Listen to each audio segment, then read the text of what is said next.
El día de hoy vamos a hacer un salto en el tiempo. Hemos hablado de Abraham, con quien comenzó esa misión particular de una familia que respondió al llamado de Dios, pero avanzó el tiempo, pasó mucha historia, seguramente eso lo vamos a ir descubriendo en toda la lección, el papel que tuvo la familia de Abraham y finalmente el pueblo de Israel. Pero hablando de esta misión y como comenzábamos en la semana sobre las zonas de confort, vamos a ir hasta la iglesia primitiva, lo que llamamos nosotros ahora la iglesia primitiva y las zonas de confort. Así que vamos a orar pidiendo la dirección de Dios para que nos ayude a ver que a veces lo que nos parece negativo, malo, Dios puede utilizarlo para el bien de su misión, si estamos dispuestos a participar en ella. Oremos. Querido Padre, gracias te damos por tu palabra, por la instrucción que estamos recibiendo. Y el tema de hoy seguramente nos va a sacudir, incluso a nosotros. Hoy te suplicamos, ayúdanos para comprender que tú tienes un plan con tu iglesia siempre. En el nombre de Jesús. Amén. Amén.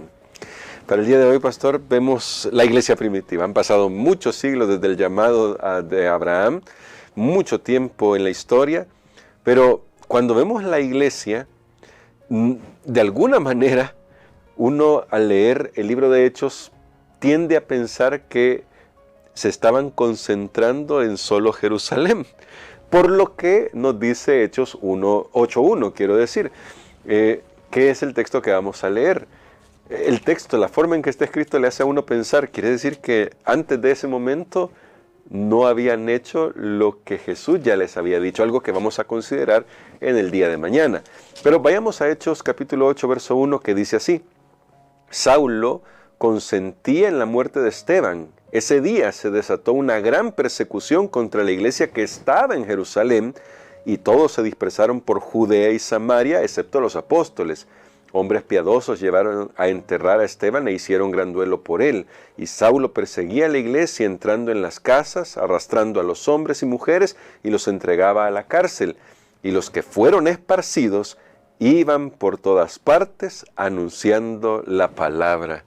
Pastor, ahora la pregunta es, bueno, quizá para comenzar de la manera más sencilla, ¿qué provocó esta dispersión? Que es bastante clara ahí en el texto, pero la pregunta es, ¿cómo esto finalmente hace que los creyentes cumplan con lo que Jesús les había pedido desde Hechos 1:8? Muy bien, yo creo que estos pasajes que los hemos estudiado seguramente con otro enfoque, y vuelvo a mencionar lo que dije ayer de la historia de Abraham, ahora los estamos reexaminando, pero con el enfoque de la misión. Y aquí lo que tenemos es que los cristianos estaban evangelizando, y sabe que aún estaban yendo a predicar fuera de Jerusalén, algunos pocos. Bueno, esto lo vamos a ver más adelante en la historia, tal vez ahorita estamos comenzando, pero primero estaban evangelizando en Jerusalén, pero solo a los judíos. Estaban evangelizando en su tierra allí, pero solo a los judíos. Y después que fueron esparcidos, seguían evangelizando solo a los judíos. Sí. Y ellos creían, estamos cumpliendo la misión. Pero ¿por qué no estaban evangelizando a otras personas? Por los prejuicios que ellos tenían, los preconceptos. Y entonces ahora podemos hacer una comparación entre la lección de ayer y la lección de hoy. En la lección de ayer veíamos que una de las cosas que puede impedir el cumplimiento de la misión son los problemas y las dificultades. Problemas como le pasó a Abraham, hubo sequía, es una causa externa. Causa externa siempre, Abraham pues siempre, por todos lados, que problemas de salud, que problemas, cosas que uno no puede controlar, que problemas sociales, que problemas de la naturaleza, etc. Pero aquí vemos que otro elemento que puede afectar el cumplimiento de la misión son causas internas, son nuestros propios prejuicios, son nuestros propios preconceptos, que la pregunta es ¿por qué no estamos yendo a evangelizar a tal lugar? Es que esa gente no quieren, ¿por qué no está yendo a tal? No, es que, y son nuestros propios prejuicios internos, y entonces Dios hace algo, así como ayudó a Abraham con esas causas externas, los problemas que habían, que demostraron que Abraham todavía tenía apego al pasado y todavía no estaba confiando 100% en Dios. Allí vemos que Dios le dio una ayudadita a través de todo lo que pasó. Sí. Ahora Dios también ayuda a su iglesia a través de la persecución. No es que Dios manda la persecución y que Dios estaba... Noten que ahí dice, Saulo consentía en la muerte. No podemos decir, y Dios también. No era que Dios estaba de acuerdo que le hubiera pasado eso a Esteban. No estaba de acuerdo. De hecho, lo que Saulo hizo era muy malo. Pero Dios se vale, así como ayer vimos que Dios se valió de las circunstancias que rodearon a Abraham cuando descendió a Egipto. Ahora Dios se vale de estas circunstancias para que aquello que estaba destinado a destruir a la iglesia, a detener la marcha de la iglesia, ahora más bien fuera en favor de la iglesia. Amén. Y entonces dice el versículo 4, creo, de Hechos capítulo 8, que ahora la palabra se esparcía, porque los que iban siendo esparcidos, esparcían la palabra.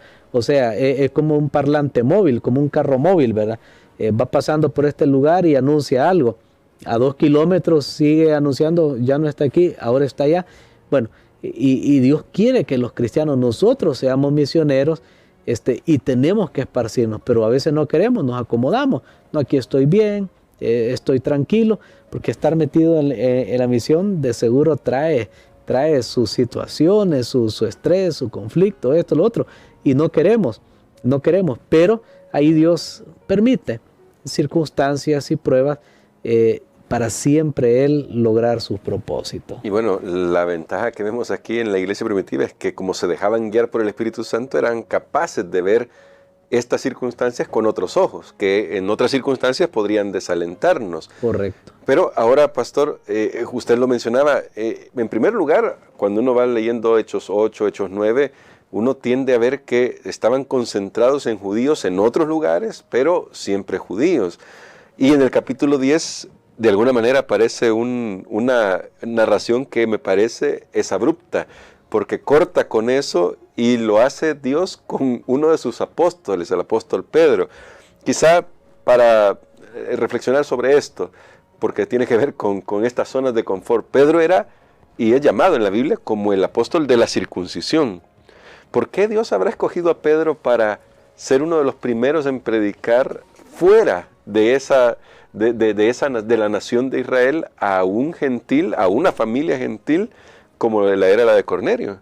Bueno, bien interesante esto. Recordemos, me adelanté un poco al principio, porque ahora sí entramos en esta sección, que bueno, hubo la persecución en Jerusalén. Entonces los cristianos se dispersan. Al dispersarse, ellos llegan a diferentes lugares nuevos donde no se había predicado el evangelio, pero aún en la dispersión ellos le estaban predicando solo a los judíos. Siempre le predicaban a los que eran igual que ellos, y está bien para comenzar, pero la orden de Jesús no es, y me serán testigos solo en Jerusalén.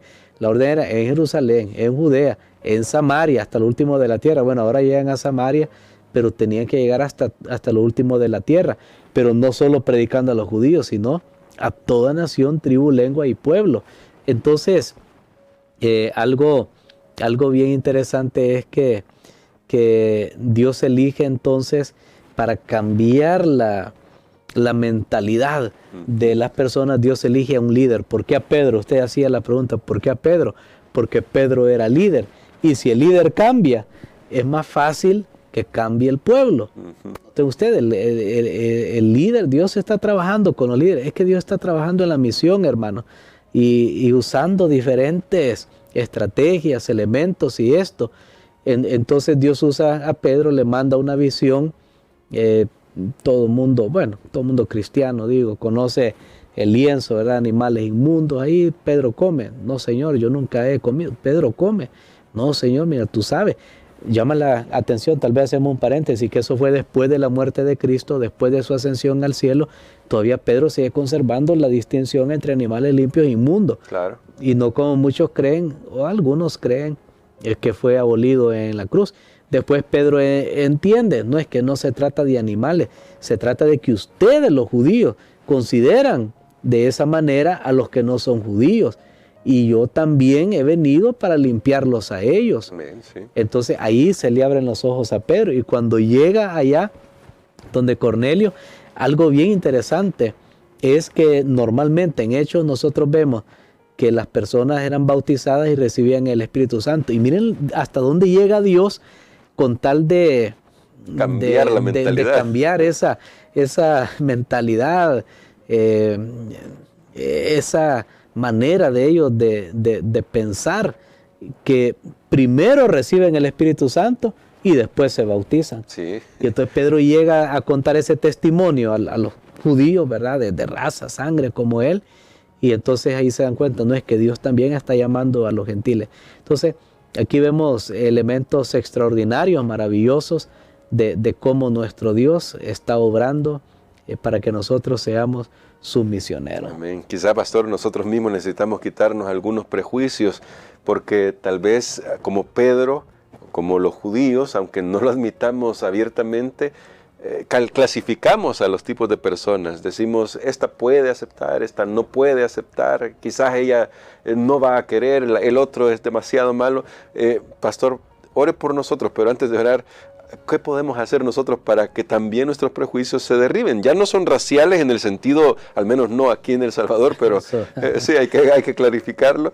Pero puede ser que tengamos otro tipo de prejuicios que se conviertan en nuestras barreras y que nos limiten en la misión. Muy bien, yo creo que debemos estar dispuestos a escuchar la voz de nuestro Dios. Entre más conocemos de su palabra, va a ser eso muy importante, y debemos estar dispuestos también a ver su providencia en los caminos de la vida, cómo Él nos va guiando, cómo Él nos va orientando, porque ahí tiene mucho que decir. Imagínense si Pedro no hubiera estado dispuesto en esa visión, si él se hubiera arropado y hubiera dicho, no, esto es, bueno, era la hora de la oración que estaba él, pero si Pedro hubiera dicho, no, esto es el diablo que me apareció, realmente sí, no hubiera llegado a cambiar su mentalidad y a influir en la iglesia. Entonces yo creo que tenemos que estar dispuestos a escuchar la voz de Dios, a ver sus providencias, cómo Él nos va guiando, y especialmente, hermano Gerson, hasta dónde estamos dispuestos nosotros a arriesgar, voy a poner eso entre comillas, a contaminarnos, voy a ponerlo entre comillas, pues no es que vamos a hacer cosas malas para alcanzar al que está en lo malo, pero hasta dónde estamos dispuestos a llegar para alcanzar a una persona. Ustedes saben, si alguien se ha caído en un hoyo de 20 metros, pues si yo le digo, mira, aquí vengo a rescatarte y me quedo a los 3 metros, hice el intento, pero ¿qué lo voy a alcanzar? Tengo que llegar, o el dispositivo, lo que sea, tiene que llegar hasta los 20 metros. Entonces la pregunta es esa, ¿hasta dónde estamos dispuestos nosotros? Pues eso Dios tiene que abrir realmente nuestras mentes, pero creo que a esta altura de la historia ya Dios nos ha dado muchas indicaciones, sí, y solo debemos seguir su voz. Vamos a orar.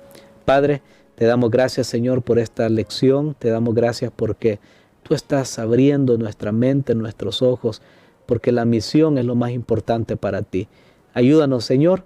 Gracias porque, al igual que Pedro, tú obras en nosotros para cambiar mentalidades, para cambiar ataduras, pensamientos que siempre lo hemos hecho de esta manera y creemos que es la manera, y aunque no está funcionando, te pido, Señor, que tú nos ayudes en el nombre de Jesús. Amén. Amén.